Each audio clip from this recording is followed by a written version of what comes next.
We have managed to create a world of fear, dissension, and disconnection from ourselves, each other, and the natural world.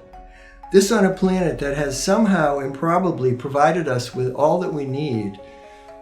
Clean air, clean water, incredibly strong, agile, lithe bodies, creative, intelligent, and sensitive minds to understand what's going on. I'm a retired psychiatric social worker.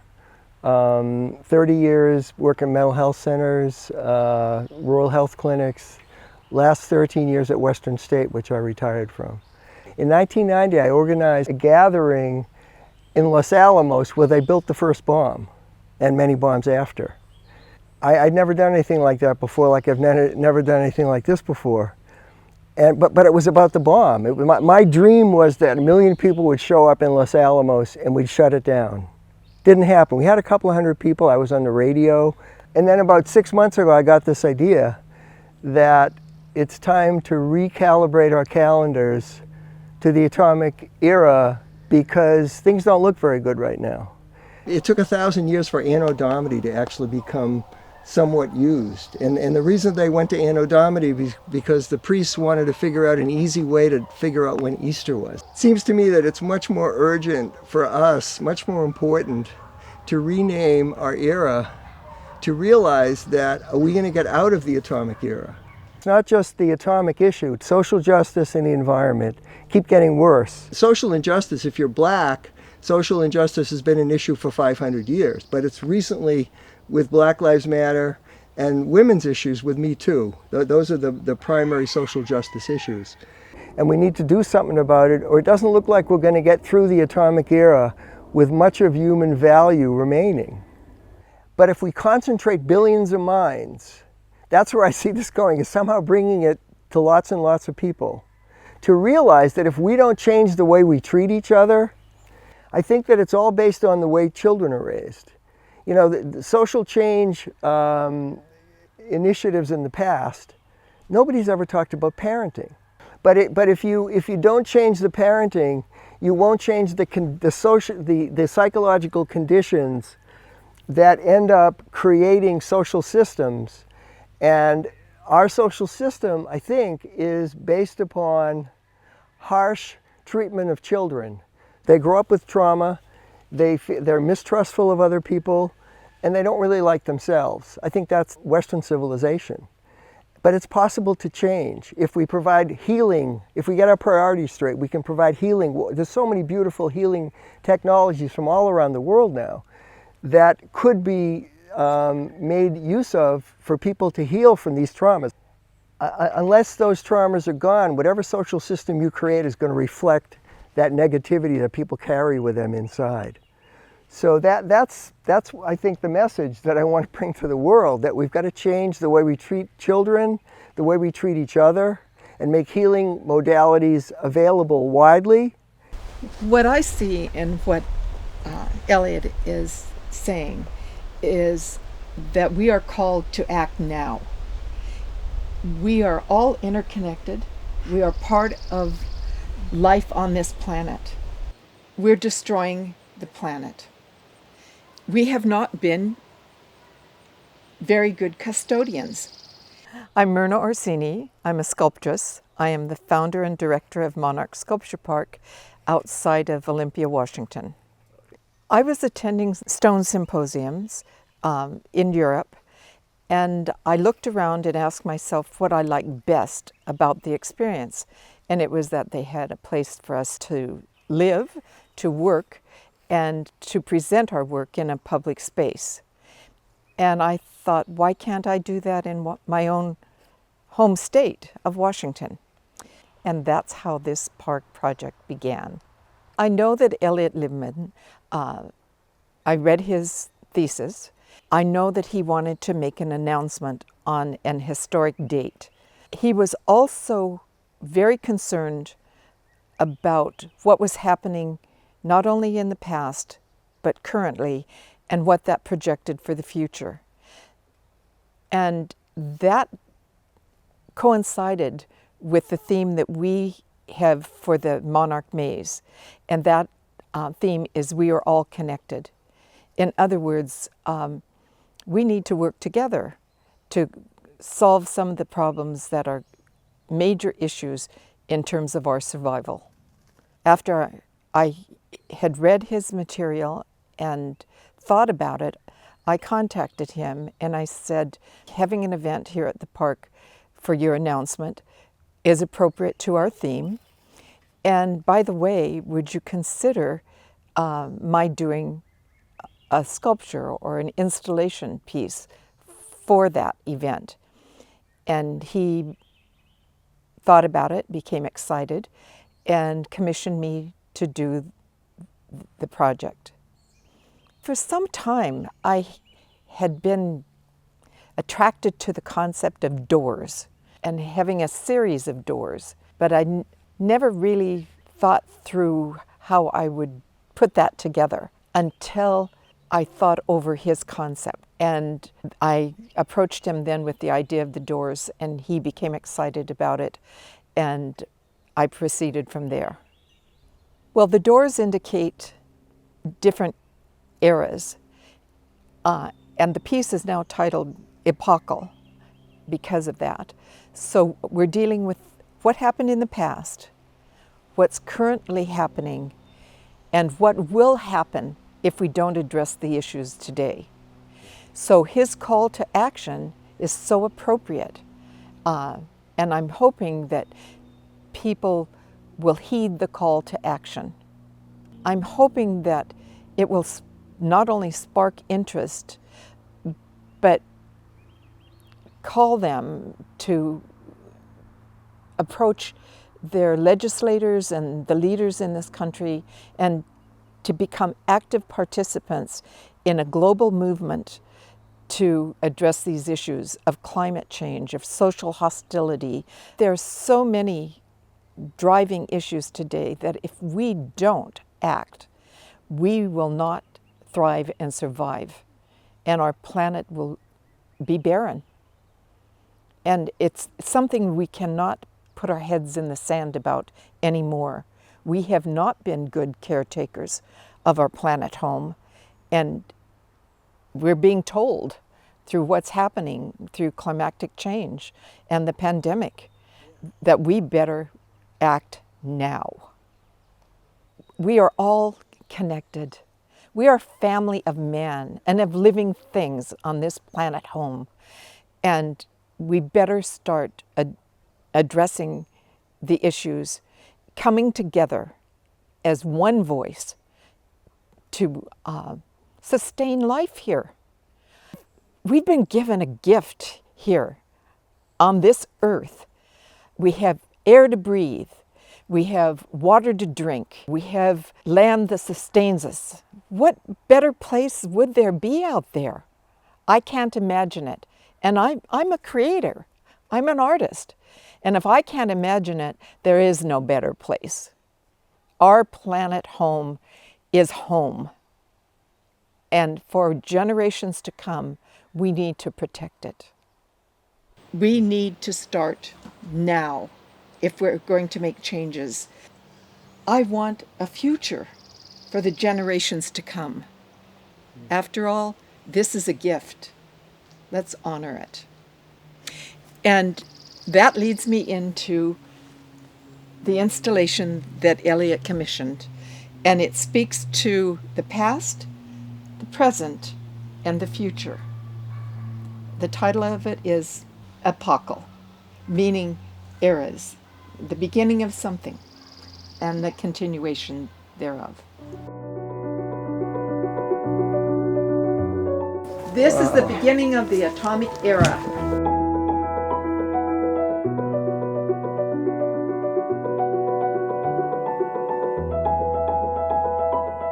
This is currently what we're facing with climate change, the community of man caught in the tidal wave. And the message is protect our planet home, respect all living things.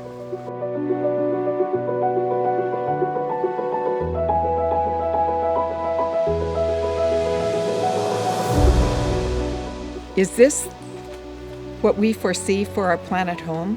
A desert, no living things, no water? If it isn't, I'm asking, as is Elliott, that you join and make your voices heard so that our children and grandchildren and the generations to come will be able to enjoy this planet home as we have it now. Okay. And Elliott Libman commissioned the piece, and because it was so appropriate in terms of its theme and meaning and of what we are trying to do in the park itself, with the maze being titled, "We Are All Connected." So I would like to bring Elliott forward, and he will speak to us about his concept. Our incredible technology has shrunk the Earth in ways both positive and negative. Now we have instantaneous communications across the planet, and jets traversing it in hours happens thousands of times a day. On the negative side, giant corporate manufacturing plants pollute and release greenhouse gases, dramatically increasing the intensity of weather and raising the sea levels. In the 60s, Marshall McLuhan talked about the global village. I think that when the bomb happened, it kind of put everybody in somewhat the same boat all around the planet. The global village works best with cooperation. A large obstacle to cooperation is what I call micro-tribalism.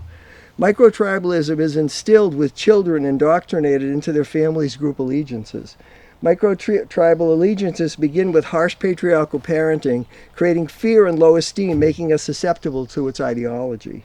It's those other groups, those other people, those are the ones that you have to fear. We can no longer afford micro-tribalism.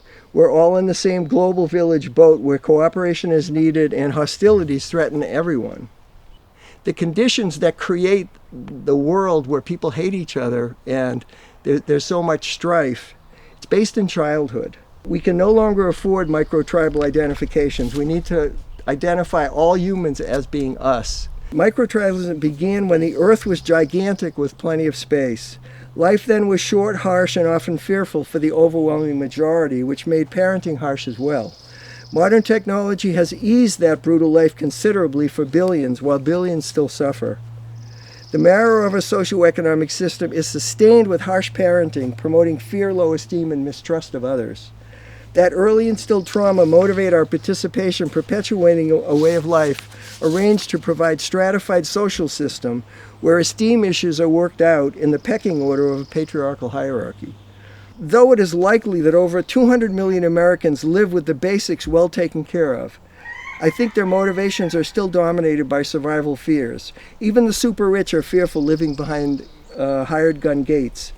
Much of our social injustice is rooted in micro-tribalism and economic expediency. I think much of the Old Testament, especially Genesis, is largely propaganda to uphold the patriarchy, which had taken over for the matriarchy not so very long before it was written. And by the way, there's a great book by Rian Eisler called The Chalice and the Blade.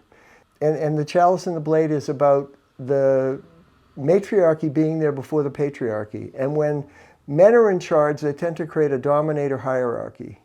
And when women are in charge, they tend to create a partnership. And I think that's because women are more grounded in their bodies. They can't get away from it. The inconveniences of bringing a child into the world and bleeding and all of that makes women not able to go into their head like men can and just go into these empire-building modes in their head. Women are depicted in one section of Genesis as subordinate helpmates coming out of Adam's rib. And she was the one that convinced Adam to disobey God in the Garden of Eden. That disobeying was about eating from the tree of the knowledge of good and evil. And why don't we want to know what's good and evil? God created good and evil. And the fact that people have the awareness to recognize what's good and what's evil is a good thing, not a bad thing. It's people thinking for themselves. So this Genesis story about women has contributed a lot of misogyny against women for millennia.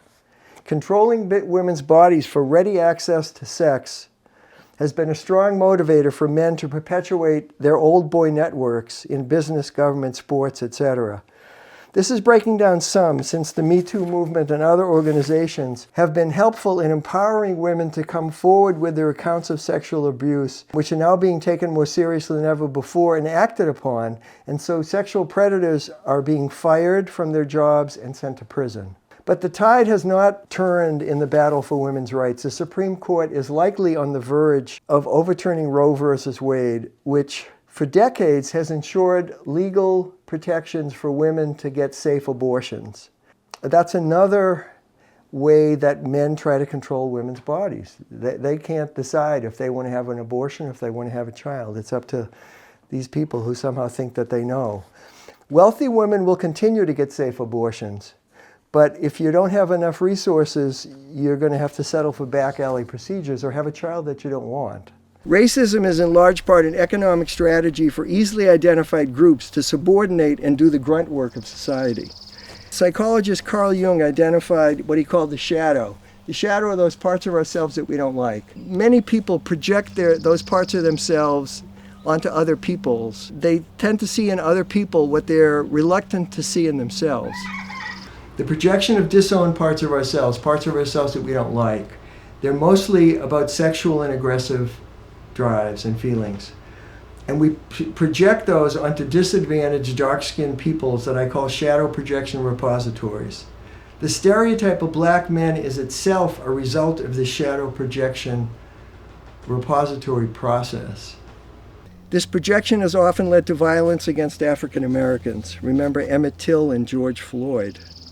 White people have gotten away with projecting their shadows in this way for centuries because black people have denied access to enough socio-political power to interrupt it. George Floyd's killer is in prison, perhaps suggesting that it's finally starting to turn. This concept of shadow projection repositories is, I think, a powerful ingredient of what must be addressed in the reckoning that so many people are talking about justice issues right now. I think that if white people were to realize that that's what they're doing, there's a lot of good-hearted white people. And I've worked on myself for 40 years, getting rid of insecurities and fears and prejudices that got laid into me as a child. And so it can happen, but the culture has to participate and help. Emperor Constantine, the first Christian emperor, he injected a virus into Western civilization through Catholicism that created emperoric values. How do emperors do what they do? They kill people. They dominate other people. And that created a model for colonialism, Western colonialism. You win in battle, you say it's God's will, and so you feel justified in what you've done. Colonialism is mostly motivated by greed and power and deceitfully sanctified in Jesus' name, who never would have condoned the distortion of his teachings used to justify devastation for the powerful. Constantine's model of colonial exploitation in a state-church alliance has been largely taken over in our time by a corporate state alliance. The predominant partner in that is the corporations, because they provide the majority of the campaign finance money that gets government officials elected.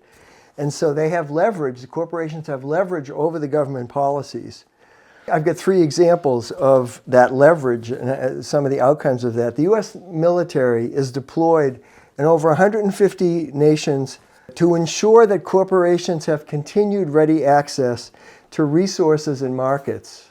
And then the second example of the corporate leverage over government is there's been a weakening of antitrust monopoly laws, which keeps international corporate conglomerate monopolies growing, which increases the irresponsibilities of absentee ownership. If you run a company and you don't live there, you don't care a whole lot. Because especially if you're a corporation, you mostly just want money. When I was a kid, competition was, capitalism is great because it creates lots of competition. So you get the best price and you get good quality because there's so many competitors. Well, with all this conglomerate corporations getting bigger, it reduces that competition.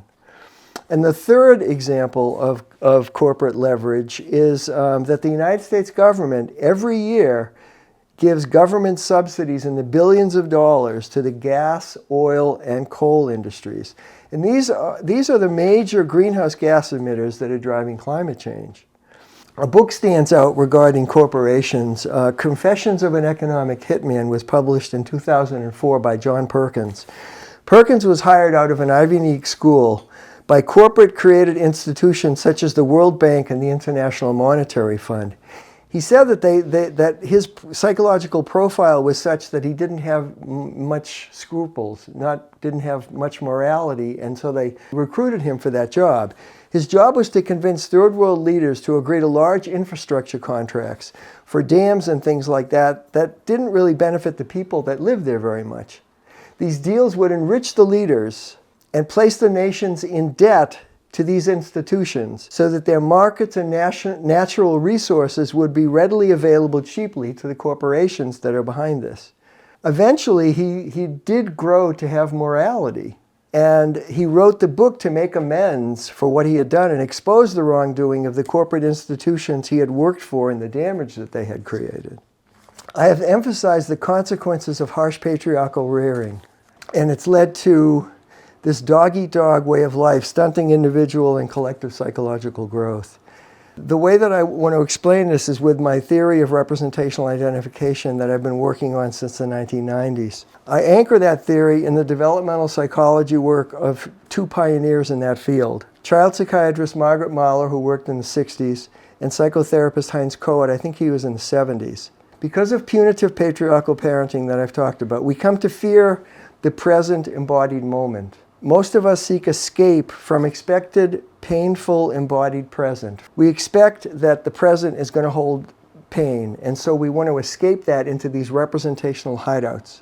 In my 20s, though having been an athlete, I realized how out of touch I was with my body. And in my head, so often with constant extraneous thoughts, that often blotted out the present. After I realized the negative consequences of often missing what was going on right now, I established a priority for myself of an intention to use breath and focused awareness on different parts of the body to get in touch with the present and the body. And after some time, it doesn't happen immediately, it takes a while to do stuff like this, but practicing in this way with the breath, going into the body and into the present, and also meditating regularly, the mental chatter diminished considerably, which opened me more to the embodied present, which is where life's most fulfilling experiences happen. The ideological contents in the form of images, values, and ideals to strive for of these representational escape routes are provided by the groups and institutions parents identify with and raise their children to belong to. But it's not just religion, nationality, ethnicity, now increasingly political party, geographic region, sports teams. The mental image of mother's face is available in the child's mind in about 3 years. And what this mental image of mother does is it creates soothing emotional comfort for the child, just from a picture in their head.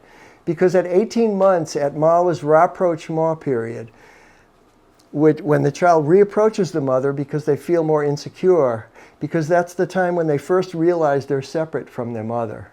So this first acute experience of separateness from mother at 18 months, and the way that that is soothed is with the mental picture that happens at about age 3 in the child's mind. Before rapprochement at 18 months, the child experiences herself as safe as part of the mother's orbit, unless the parenting has been really harsh and really terrible. This comforting mental image is the first form of representational soothing and prototype for representational identification. The second form, and this is Kohut's work now, the second form of representational soothing is a semantic meaning, language-based form. The first one, you get a picture in your head that's soothing, it's your mother's face. The second one are ideals. According to Kohut, the toddler's exuberance and recently developed abilities to walk and talk needs to be mirrored back to the child by loving, enthusiastic parents. The child is walking around and is having a great time, and oh, look at me, I can walk and I can talk. Yeah, baby, you're great, you are wonderful. But it's got to be real. you know. That's the mirroring. That's how I understand the mirroring, you know, after reading Kohut. Inadequate mirroring and the estimated acute need for it is from between 10 to 20 months. It results in child's low esteem if the child doesn't get adequate mirroring. And I think that none of us hardly got enough mirroring. And so this low esteem can be compensated for, which is Kohut's term, not healed, by the internalization of ideals in Kohut's idealization phase, beginning around 4 to 6 and usually continuing for life. This idealization phase, I believe, is the entree into the economic arena. Because we have this low esteem left from inadequate mirroring, and then we internalize these values, and these values are to make up for low esteem. And so we engage in the economic arena where the pecking order of the hierarchy gets worked out in the economic system. This idealization phase is the period where micro-tribal indoctrination begins to take hold. That's 4 to 6 years. Ideals internalized by parents immersed in identification themselves with favorite groups, religious, whatever, are transmitted verbally to their children. The idealization phase is the second form, and it's a semantic meaning form. You know, it's like the first one is the picture from Mahler. The second one are ideas, basically. The idealization begins with parents talking with their children and eventually becomes reinforced and elaborated in writing and other socio-culturally derived contents. Technological extensions of memory, like books, computers, movies. You see ideologies in lots of media. So the mental image is in yourself. It's in your mind. And the ideals that you have, that's in your mind. But there are technological extensions of what our mind can do. And that's what computers are. That's what books are. And now we have so many different ways that we can capture information with technology. Now, mental images, which is Mahler's thing, and semantic meaning forms, Kohut's, of a developing representational identification. This doesn't just arise out of nowhere, it develops over time. Of a developing representational identification in a child. The mental image and the semantic meaning kind of work together.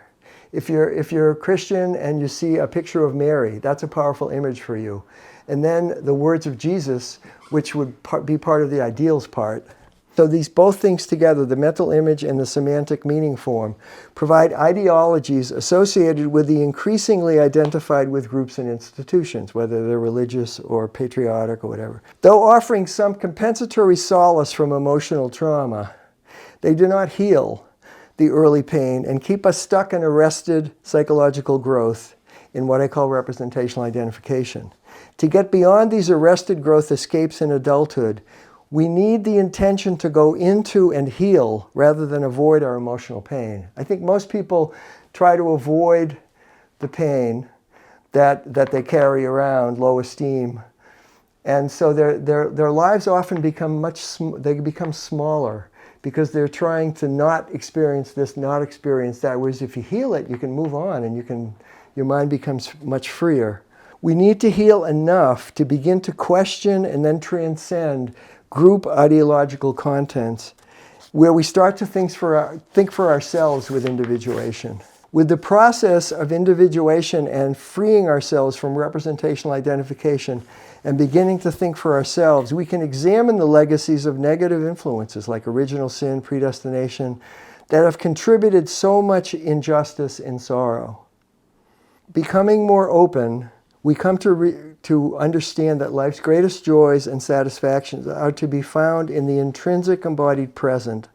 People might think that I'm saying, well, we don't want to do anything instrumental because that's not intrinsic. That's not, but because of the material world we live in, we have to, in order to survive, we have to eat every day, we have to kill things every day to survive. So we can't neglect the instrumental tasks required in this material world, using our incredible representational faculties to think, to use mathematics, and their technological extensions. The representational faculties are in each of us, and the technological extensions to develop, keep track of, and make available survival necessities. Books help us to do that, computers help us to do that, but it doesn't have to be the focus of our lives if we're no longer living in fear for our survival. We can go to Maslow's higher levels of what motivates us. The successes of Western civilization are largely, I think, based on lies and superior technology, especially weaponry. While claiming to emulate the values of Jesus, Western civilization conquests are the product of greed, emerging from a fear-driven idealization phase that is saturated with deceit. Somehow combining the love of Jesus when you're devastating people, how do you do those things? I think that it was a very deceitful thing that the people that were in charge of the colonial expropriation of indigenous peoples, and also the people carrying it out. Somehow they thought they were doing the right thing because they're doing it in Jesus' name. But what are they doing in Jesus' name? They're doing horrible things often. So they disingenuously combine Jesus' universal love with the injustices of colonialism. Jesus would have condemned this empire-building enterprise of the rich and powerful and the religious institutions created in his name, justifying devastation. How could he have supported that? Look at his life. I mean, so it's incredible that people can, every time I talk to people, I talk about this stuff a lot. Nobody says, oh, you're wrong, But I think that they think that their brand of Christianity is somehow immune from this. That's how people go on. If this work gains some traction in the world, I think there'll be a hue and cry of opposition to its analysis of Western civilization, because so many people are identified with the institutions such as church and state that are associated with the negative influences, the original sin and those things, promoted in the idealization phase. Human beings have extraordinary adaptive capacities, especially if we remove the gravity of early childhood traumas that have set the tone for our fear-driven, dog-eat-dog, instrumentally preoccupied way of life. Our culture, beginning with parents, implants idealization phase aspirations of domination to attempt to gain in adulthood the mirroring adulation largely missed in childhood due to poor parenting to compensate for low esteem. I think that when we've created a social hierarchy so that the people and the people that are most powerful in the culture are at the top of that. I believe that the motivation to create that hierarchy may be because I think none of us got adequate mirroring. So the people at the top, they get all this attention and adulation from underlings, whether they work for them or whatever. And I think that lack of mirroring is what motivates the hierarchy, so people can be re-mirrored in adulthood by being on top of the hierarchy. The challenges to our incredible adaptability have never been greater in our 300,000, maybe 200,000 year tenure on Earth, the human race. The pollution and environmental degradations driven by technology and greed on our shrinking planet, shrinking because of technology, we can fly someplace in hours, presents us with a stark choice. Either we substantially change our current way of operating, or conditions will deteriorate everywhere. It's the latter, and the conditions continue deteriorating. Social injustice will increase significantly as the well-connected will use their power to gain advantage in a world of dwindling resources, increasing pollution, and massive environmental degradation. We have a lot of refugees now, but if the seas keep rising, refugees are going to be fleeing places much more than they are now. And also, with the degrading environment comes more injustice, because the rich people, they will do what they can to get the resources that they need, and so injustices will proliferate as the environment gets overwhelmed. Sadly, I think the result of these conditions will likely be, for some overwhelmed people, as a last resort to seek and use nuclear weapons. If we keep going in this trajectory, I think it's inevitable that somebody's going to think that's the only thing they can do to get what they want. To change this trajectory, we must all grow to learn to live with less. If you're happy, if you have good relationships, if you're in touch with yourself and living in the embodied present most of the time, we have to do instrumental things, maybe 8 hours a day to work or whatever. But we don't need all this stuff A lot of this stuff is so we can feel like we're better than other people who don't have as much. And that's all of this idealization phase stuff and the lack of mirroring that makes us feel that we have low esteem. Most people in the first world nations need much less than they consume. Our economies are geared to make a plethora of products, many unnecessary to maximize products. It's not inevitable that our economic system has to be the way it is now. There's nothing inevitable about it. It's a choice that human beings make. Of course, if you're at the top of the heap, if you're an elite, then you want to maintain that system unless you realize that maybe because of this system I'm not really very fulfilled inside. This hunger for more than we need is rooted in psychosocial conditions of harsh rearing, which creates low esteem. These conditions can be changed if enough of us recognize the stakes involved and see potential solutions like making emotional healing widely available and promoting more empathic child-rearing from healthier, more emotionally available parents. This more empathic parenting is especially crucial at critical vulnerable stages like Mahler's rapprochement, when the child first realizes they're separate. They need extra love at that time. That's when the child reapproaches the mother for emotional refueling. And also Coates mirroring. If the child doesn't get that mirroring back of their enthusiasm, they don't feel good about themselves. They have low esteem. Happy, intrinsically engaged people living in the embodied now with strong connections to self, each other, and the natural world, not driven by low esteem. They don't need very much and can likely create adaptations beyond what we can now imagine. We need to prioritize optimal parenting and make the variety of legitimate healing modalities from around the world widely available and rid the world of ethnocentric micro-tribalism so that all peoples are seen as us. We're fortunate to have an abundance of healing modalities from around the world. There's so many different Reiki and psychotherapy and all these different healing modalities that could really make a big difference in people's lives if our priorities got straight. Maslow's hierarchy of needs has, on the lowest level, is fear for you're motivated by the need to survive, basically. Physiological need. You need food, shelter, housing, protection.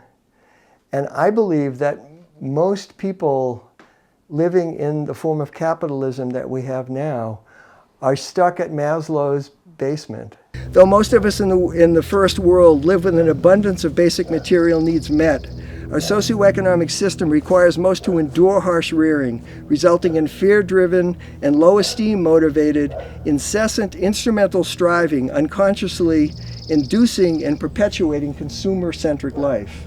It is time to create a socioeconomic system catching up with the reality of our abundance. Most people live quite well, but they still feel fearful. And the keys to positive change are more empathic child rearing, making healing modalities widely available so parents don't pass on their traumas to their children, and providing experiences in the formative years to activate more fulfilling and life-affirming genetic potentials. The genes, some genes, if you have this gene, you're going to get a certain illness. But most of them, there's all these factors that come together, and experience is a big one. If children are not talked to when they're little, they wouldn't learn to talk. More research is needed on these issues, especially how experience activates genetic potentials. With these changes, people will naturally move up Maslow's hierarchy with motivations for more humane, empathic, loving, and joyful experiences. Micro-tribalism will give way to macro-tribalism, where everyone is seen as us. No longer will so many seek solace in consumer products. We will experience more love and happiness in our lives in the embodied present. People realizing they have enough material things, healed of early traumas and thus released from the internal esteem pressures to dominate others, and experience increased empathy will naturally want to help those struggling around the planet and in our own nation. Incessant instrumental striving for future payoff will fall away, making room for present, embodied intrinsic satisfactions. I think this is a really powerful thing. Most people, all day long, they're doing something for the future. Intrinsic satisfaction is the stuff that you do because right now it feels good. They need no reward beyond the joys and fulfillments endowed in their doing. Playing sports, sex, the awe of sacredness, and the beauty of a sunset are examples of intrinsics enjoyed in the embodied present. When no longer burdened by the ballast of emotional baggage, the focus of our lives will naturally shift from low esteem-based instrumental strivings to a rich mind and embodied spiritual life of community, consciousness development, and deep human connections with our intrinsic faculties flowing. We will always need instrumental tasks to secure the material necessities of life using our mental representational faculties to capture information and knowledge. But we will no longer be driven by trauma at the core of our emotional life to base our identities, self-esteem, and ideals upon achieving material success. This dynamic has been the unsatisfying, regressive ground of consumer-centric life and what I call economic civilization. That's what we've been in for a few hundred years. It is time to move beyond a way of life requiring childhood traumas to keep it afloat. It keeps us thinking we don't have enough when we have plenty.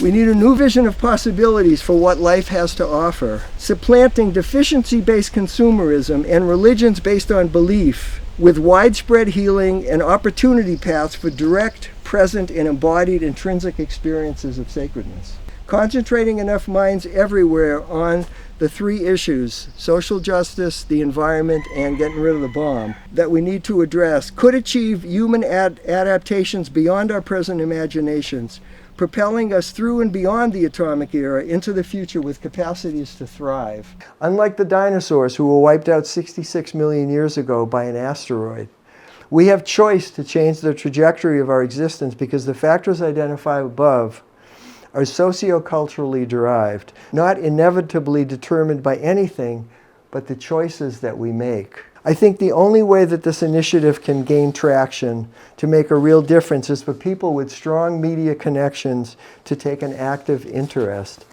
I appeal to all of you who recognize the cogent urgency in what I'm saying to contact people such as Joy Behar, Chris Rock, Bill Maher, Jackson Brown, Angelina Jolie, or others who are well connected. I think that's the only way that this is really going to make a difference. I'm not just talking here to talk. Now, my blog discussing much of this and other related issues can be reached by Googling representational studies.